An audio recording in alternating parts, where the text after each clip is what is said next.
Yəni günümüzdə hara fırlasan terapist. Hər yerindən duran terapist olur. Çoxdur. Hər yerindən duran mentordur. Nə bilim TEDx kimi danışıqlara çıxırlar və s. və ilaxır. Bu niyə belədir? Bunun özü belə bizim dünya planetimizin rezonans olaraq 5-ci boyuta keçdiyi üçündür. 5-ci boyut oyanış dövrüdür.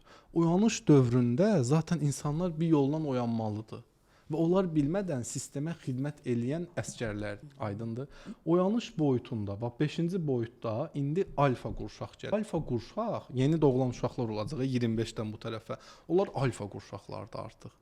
Yəni onların düşüncəsi, zəkası tamamilə ayrı bir şey olacaq. Yəni adamlar sanki beyinləri sonsuzluq makinası kimi bir şeydir. Çox intellektli olacaqlar. Və onları yetişdirən valideynlər artıq pozitiv düşünməli, fərqindəlik halında olan valideynlər olmalıdır deyə sistem bunları oyadır.